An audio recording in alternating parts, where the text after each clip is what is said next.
Yes बेटा, one more question, sample space का एक और क्वेश्चन करते हैं. A coin is tossed if the result is a head, a die is thrown, if the die shows up an even number, the die is thrown again, what is the sample space for this experiment. ये भी बहुत अच्छा question है, अगर इसको मैं mark करूँ तो स्टार मार्क कर सकता हूँ. तो देखिए, सबसे पहले हम इसका ट्री बना लेते हैं एक तरह का. ठीक है, ये बनाना नहीं है, आपको सीधा सैम्पल स्पेस लिखना है. तो देखिए, कॉइन को टॉस किया, ठीक है, रिजल्ट इज ए हेड. अगर हेड आता है तो आपने डाई को थ्रो करना है. ठीक है, डाई को थ्रो कर देंगे. If die shows up an even number, तो फिर इवन ओड की बात कर रहा है, तो डाई को फिर से थ्रो करना है. इसका मतलब ये हुआ कि कॉइन को टॉस किया, हेड टेल आए. जब टेल आया तो कुछ नहीं करेंगे, जब हेड आया तो डाई को थ्रो करेंगे. फिर उसके दो पार्ट हुए, या तो इवन नंबर आएगा या ऑड नंबर आएगा. अगर इवन नंबर आएगा तो डाई को फिर से थ्रो करेंगे, तो उसके केसेस हो गए 1 2 3 4 5 6, और 1 3 5 के केस में कुछ नहीं करेंगे. तो बहुत अच्छा क्वेश्चन है. अभी देखिए नेक्स्ट टाइम.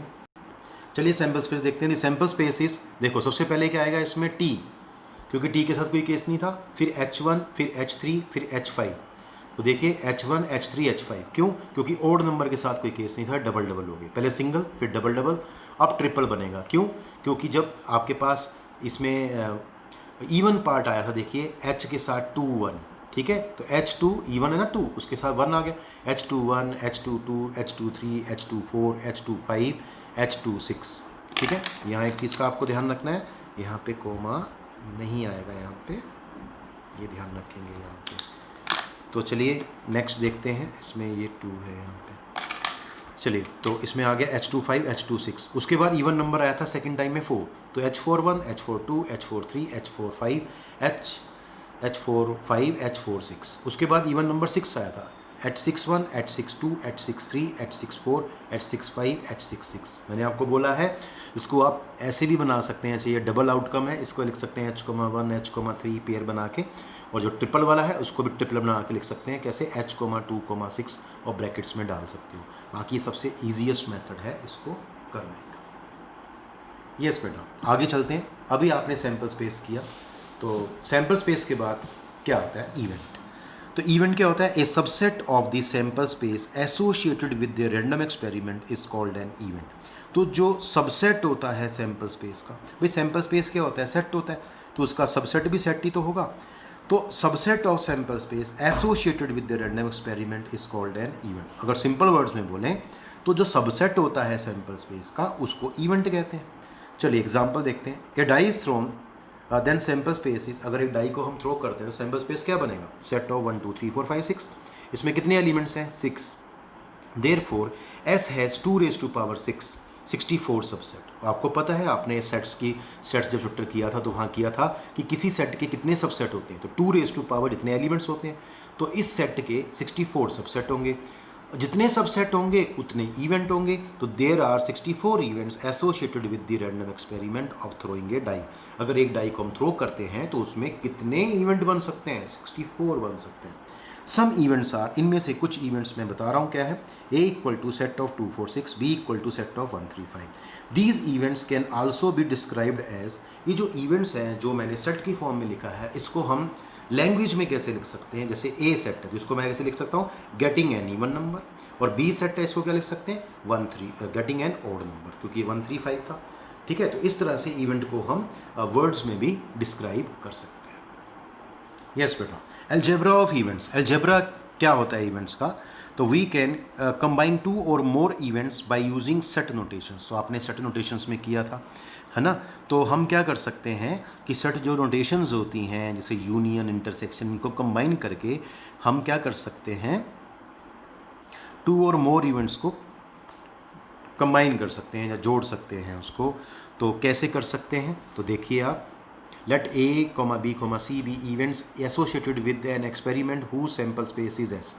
तो सपोज कर लेते हैं हमारा एक एक्सपेरिमेंट है जिसका सैम्पल स्पेस कैपिटल S है, ठीक है, और कैपिटल ABC इवेंट्स हैं जो एसोसिएटेड हैं किसके साथ? एक्सपेरिमेंट के साथ. तो चलिए सबसे पहले करेंगे कॉम्प्लीमेंट्री इवेंट और the event not A.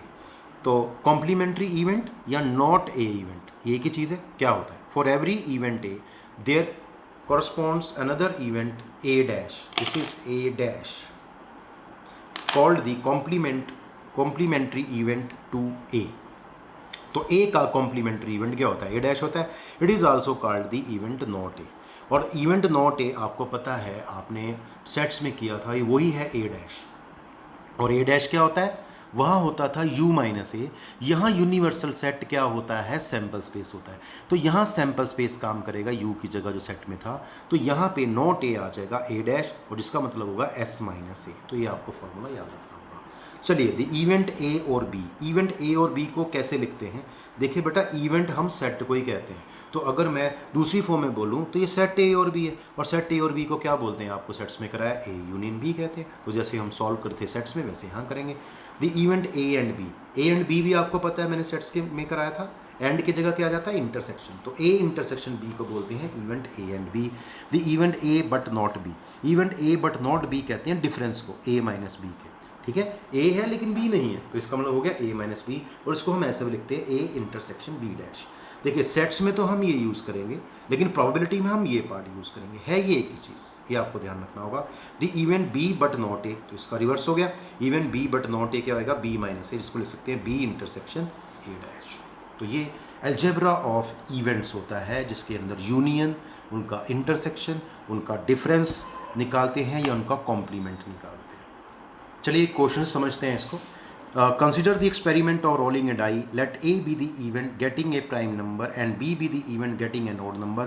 Write these sets representing the events. तो उन सभी सेट्स को लिखिए जो इन इवेंट्स को रिप्रेजेंट करता है। अभी तो मैंने बोला था इवेंट सेट ही तो होता है। तो ए और बी, सेकंड पार्ट है A and B, third part है ए बट नॉट बी, और फोर्थ पार्ट है नॉट ए। तो चलिए पहले हम देख लेते हैं सैम्पल स्पेस में क्या एलिमेंट्स बनेंगे। तो एस क्या बनेगा, 1 2 3 4 5 6 कोमा डाल के लिखेंगे आप। ए सेट है, उसमें क्या एलिमेंट्स बनेंगे। ए सेट किसका है, गेटिंग ए प्राइम नंबर। तो प्राइम नंबर कौन से, 2 3 5, तो यहाँ आ जाएगा 2 3 5 ए सेट में। और बी सेट में क्या आएगा elements, odd number. Odd number कौन से हैं इनमें से, 1 3 5। ठीक है, अब आपसे पूछता है व्हाट इज ए और बी। आपको पता है ए और बी किसको कहते हैं, ए यूनियन बी को। और सेट्स में आपने सीखा था ए यूनियन बी में इन एलिमेंट्स को कंबाइन कर दिया जाएगा, तो सिंगल सेट बन जाएगा 1 2 3 5 का। उसके बाद ए एंड बी किसको कहते हैं, ए इंटरसेक्शन बी को। इसमें जो कॉमन एलिमेंट्स उसका सेट बना दीजिए, वो 3 5 का सेट बन जाएगा। A but not B, A but not B का मतलब ए माइनस बी, और ए माइनस बी का मतलब होता है A intersection B dash. A minus B का मतलब होता है ए में से वो एलिमेंट हटा दो और जो बी में है, तो बी में वो 3 5 है, इनको छोड़ देंगे, तो जो आपके एलिमेंट्स बचेंगे उसका सेट ले लेंगे, तो सेट ऑफ 2 आ जाएगा। उसके बाद नॉट ए, नॉट ए किसको कहते हैं, ए डैश को। ए डैश क्या होता है, एस माइनस ए। तो एस माइनस ए क्या होगा, दैट इज एस में से ए वाले एलिमेंट हटा देंगे, तो 2 3 5 हट गया, क्या बच गया, सेट ऑफ 1 4 6। तो ये आ गया सेट ऑफ 1 4 6। बहुत ही ईजी है, अगर किसी को सेट आता है तो ये बहुत ईजी है। हाँ, सेट नहीं आता तो उसको मुश्किल हो सकती है। तो प्रॉबिलिटी करने से पहले सेट्स आना बहुत ज़रूरी होता है। चलिए, तो अब चलते हैं टाइप्स ऑफ इवेंट्स की ओर। सबसे पहले है इम्पॉसिबल इवेंट। तो याद रखना, इवेंट जो होता है, ठीक है, वो सेट ही होता है। तो 5 is called an impossible event. तो 5 को कहते हैं इम्पॉसिबल इवेंट, जो कभी होता ही नहीं है। ठीक है, सिंपल वर्ड्स में बोले, जो इवेंट कभी ना हो उसको क्या कहते हैं, इम्पॉसिबल।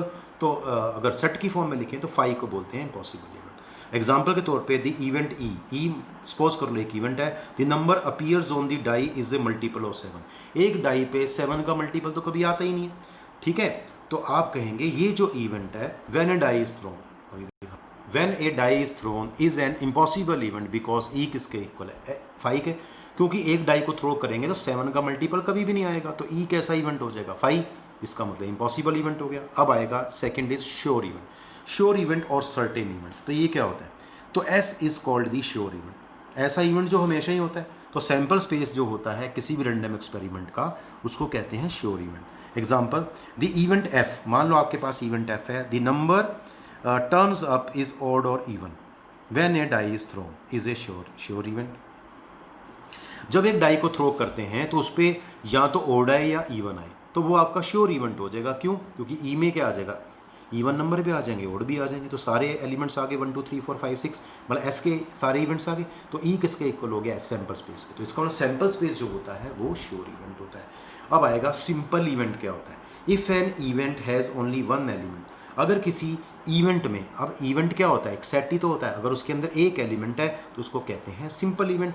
एग्जाम्पल के तौर पे if a die is thrown, अगर एक डाई को हम थ्रो करते हैं and capital E be the event, और कैपिटल ई इवेंट है getting an even prime number, then बताइए ई क्या होएगा, set of 2 is a simple event. क्यों? क्योंकि इस सेट के अंदर एक ही एलिमेंट है, इस इवेंट के अंदर एक ही एलिमेंट है, इसलिए इसको बोलेंगे सिंपल इवेंट। अब आएगा कंपाउंड इवेंट क्या होता है। तो देखिए compound event, if an event has more than one element then it is called a compound event. For example, if a die is thrown and E be the event of getting a prime number, then E क्या आ जाएगा 2, 3, 5। अब एक die को अगर हम throw करेंगे तो उस पर प्राइम नंबर क्या बन सकते हैं 2, 3, 5। ये कंपाउंड इवेंट होगा क्योंकि इसके अंदर जो आउटकम्स हैं वो एक से ज़्यादा हैं, ये इसके एलिमेंट्स एक से ज़्यादा है। यस बेटा, आज के लिए बस इतना ही करेंगे। तो आपने आज सीखा रैंडम एक्सपेरिमेंट क्या होता है, ठीक है, उसके बाद आपने सीखा सैम्पल स्पेस क्या होता है, उसके बाद आपने सीखा टाइप्स ऑफ इवेंट्स क्या होती हैं, ठीक है, और इस तरह के बीच में बहुत सारी चीज़ें आपने आज लर्न की जो प्रोबेबिलिटी में यूज़ होती हैं। और आपको बहुत ही केयरफुली इस चैप्टर को करना होगा क्योंकि 12th में ये कंटिन्यू होगा चैप्टर और बहुत सारे मार्क्स का आता है बोर्ड में, इसलिए इस चैप्टर को बहुत ही ध्यान से करिए। आज के लिए इतना बेटा, थैंक यू।